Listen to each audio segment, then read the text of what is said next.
আসসালামু আলাইকুম। যে যেখান থেকে দেখছো আশা করি সবাই ভালো আছে। আমাদের মূল বইয়ের অনুশীলনী 9.2 এ 26 নম্বর অঙ্কটি তোমরা হোয়াইট বোর্ডে দেখতে পাচ্ছ। সমাধান করো tan square theta minus 1 plus root 3 into tan theta plus root 3 is equal to 0। এটা আমরা কি করব? সমাধান করব। এখানে কোনো শর্ত নেই যে থিটা ইকুয়াল টু সূক্ষ্মকোণ বা স্থলকোণ সমকোণ এরকম কোনো শর্ত নেই।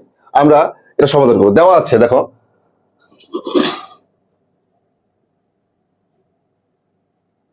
দেওয়া আছে tan square theta minus 1 plus root 3 into tan theta plus root 3 is equal to 0। এটা আমাদের দেওয়া আছে।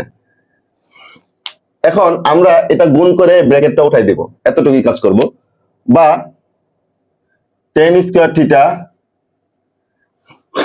প্রথমত এই ব্র্যাকেটটা উঠানোর সময় আমরা কি করব? চিহ্নগুলো গুণ করব। এই 1 এর চিহ্ন হচ্ছে প্লাস, এখানে হচ্ছে মাইনাস, প্লাসে মাইনাসে মাইনাস, এই মাইনাস চিহ্ন দিলাম। 1 দিয়ে যদি tan থিটাকে গুণ করি tan থিটাকে tan থিটা, আবার প্লাসে মাইনাসে মাইনাস, রুট 3 দিয়ে যদি আমরা tan থিটাকে গুণ করি তাহলে root 3 tan theta, root 3 tan theta, এই প্লাস চিহ্ন প্লাস চিহ্ন রুট 3 লিখলাম ইজ ইকুয়াল টু 0। এখন এটা দেখো যে কমন যায়, আমরা এতটুকু জায়গা কমন নিব। কমন মানে হচ্ছে বা ছোট সংখ্যা কমন নিব, বা এতটুকু জায়গার মধ্যে আমরা tan থিটা কমন নিব। tan থিটা কমন নিলাম, এটা চিহ্ন প্লাস আর tan স্কয়ার থিটা চিহ্ন প্লাস, প্লাসে প্লাসে প্লাস। tan থিটা দিয়ে যদি আমরা tan স্কয়ার থিটাকে ভাগ করি tan থিটা, কিভাবে? যে tan স্কয়ার থিটা ভাগ tan থিটা, আমরা tan থিটা দিয়ে ভাগ করব। আমরা tan স্কয়ার থিটাকে লিখতে পারবো tan থিটা গুণন tan থিটা, আর নিচে আছে tan থিটা। এই tan থিটা এই তিনটা কাটা থাকতেছে কি? শুধু tan থিটা। আবার প্লাসে মাইনাসে মাইনাস, এই tan থিটা দিয়ে যদি tan থিটাকে ভাগ করি 1। আবার এতটুকু জায়গার মধ্যে আমরা মাইনাস রুট 3 কমন নিব, মাইনাসে মাইনাসে প্লাস, এটা দিয়ে যদি এটাকে ভাগ করি রুট 3 কাটা থাকতেছে কি? tan theta. প্লাসে মাইনাসে মাইনাস, রুট 3 দিয়ে রুট 3 কে ভাগ করলে 1 ইজ ইকুয়াল টু 0। এখন পুরোটার মধ্যে tan থিটা মাইনাস 1 আর tan থিটা মাইনাস 1, এই দুইটার মধ্যে আমরা একটা কমন নিব। কমন মানে হচ্ছে ভাগ। তাহলে tan থিটা মাইনাস 1 কমন নিলাম।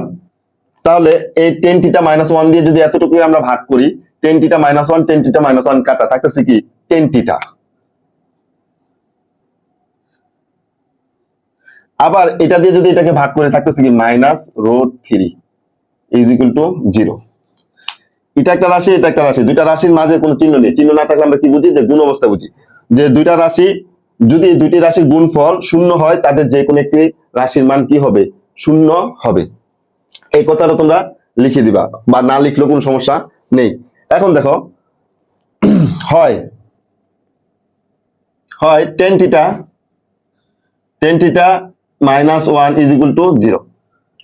এটার সাথে একবার 0 দিয়ে আমরা করবো, বা এটার সাথে একবার 0 দিয়ে আমরা করব। বা tan থিটা সমান সমান এই মাইনাস 1 যদি ওই পাশে চলে যায় প্লাস 1, বা tan থিটা সমান সমান tan কত ডিগ্রির মান? tan এই 1টা tan কত ডিগ্রির মান? আমরা এখানে tan এর মানগুলো লিখি। দেখো যে tan এর মানগুলো যদি আমরা এখানে লিখি, tan থিটা মানগুলো, tan 0 ডিগ্রির মান 0, tan 30 ডিগ্রির মান 1/√3, tan 45 ডিগ্রির মান 1, tan 60 ডিগ্রির মান √3, tan 90 ডিগ্রির মান অসংজ্ঞায়িত। আমরা tan থিটার মানগুলো বের করলাম। তাহলে এটা হচ্ছে tan 0 ডিগ্রির মান, tan 30 ডিগ্রির মান, আর 1টা হচ্ছে tan 45 ডিগ্রির মান। তাহলে এই 1টা হচ্ছে tan 45 ডিগ্রি মান, tan 45 ডিগ্রি। এখান থেকে tan বাদ দিলে থাকতেছে কি? Theta equal to 45 degree. আবার tan theta minus √3 is equal to 0, বা tan থিটা এই মাইনাস √3টা যদি ওই পাশে নিয়ে যায় কি হয়ে যাবে? প্লাস √3। বা tan থিটা সমান সমান, তাহলে tan কত ডিগ্রি মান? √3টা tan, এটা হচ্ছে tan 60 ডিগ্রি মান। আমরা কিছুক্ষণ আগে মানটা লিখেছিলাম, সেই মানটা তোমরা দেখে নিবা। tan 60 ডিগ্রি মান, এখান থেকে বাদ দিলে থাকতেছে কি? Theta equal to 60 degree. অতএব নির্ণয় মান, অতএব নির্ণয় মান নির্ণয় মান থিটা ইকুয়াল টু 45 ডিগ্রি এবং 60 ডিগ্রি। আশা করি তোমরা বুঝতে পেরেছো। একটা কথা হচ্ছে দেয়া যে ত্রিকোণমিতির অনুপাতগুলো যদি আমরা ইতিমধ্যে আমাদের চ্যানেলে দিয়েছি, তোমার মুখস্থ করা লাগবে না, একবার যদি এই ক্লাসটা দেখো, অবশ্যই ত্রিকোণমিতির মানগুলো যদি কখনো তুমি ভুলেও যাও, তুমি সেই মানগুলো বের করতে পারবা। অর্থাৎ তুমি প্রাথমিকভাবে সেই মানগুলো বের করে নিতে পারবা, কোনো সমস্যা হবে না। তো আমাদের এই ক্লাসটির লিঙ্ক আমরা ভিডিওর ডিসক্রিপশন বক্সে দিয়ে দিব, তোমরা চাইলে দেখে আসতে পারো।